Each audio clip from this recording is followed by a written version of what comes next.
जी हाँ दोस्तों, 30 सेकंड में सीखे profit percentage, loss and loss percentage. हमारे पे सुकून का नाम सुना है? हाय हाय, इतना सुकून।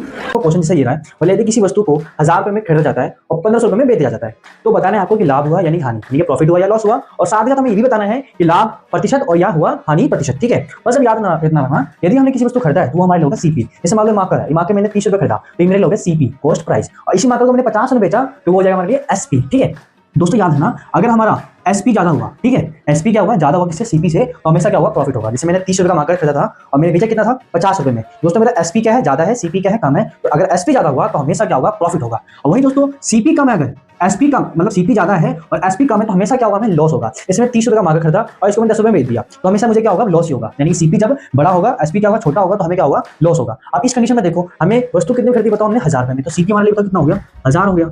ठीक है, और मैं बेचा कितने में, 1500 में, तो एसपी हमारे लिए क्या हो गया, 1500 में। दोस्तों कंडीशन नंबर ए, एसपी बड़ा है किससे, सीपी से, तो हमें क्या होगा, प्रॉफिट। तो यहाँ पे देखो सीपी, एसपी तो बड़ा है ना, किससे बड़ा है, सीपी से, तो कैसे निकलेगा फॉर्मूला, एसपी माइनस में सीपी, तो हमें क्या मिल जाएगा, हमारे को प्रॉफिट मिल जाएगा। ठीक है, तो एसपी बताओ कितना है, 1500, और सीपी कितने, 1000।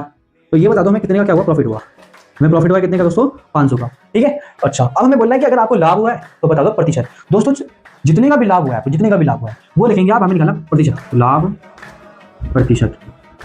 जितने का भी लाभ हुआ है वो लिखेंगे ऊपर। ठीक है, बात समझ गई। और नीचे हमेशा रहेगा सीपी मल्टीप्लाई में 100। दोस्तों याद रखना, चाहे मैं प्रॉफिट निकाल रहा हूँ, चाहे लॉस परसेंटेज निकाल रहा हूँ, ये प्रॉफिट परसेंटेज निकाल रहा हूँ, चाहे लॉस परसेंटेज निकाल रहा हूँ, हमेशा नीचे आपको लिखना सीपी। ठीक है, तो प्रॉफिट एंड लॉस जो चीजें निकलती है निकलती किसमें, सीपी पर। तो मुझे प्रॉफिट कितने का वो बताओ, मुझे प्रॉफिट कितने का हुआ था, 500 का था, लिखूंगा ऊपर 500।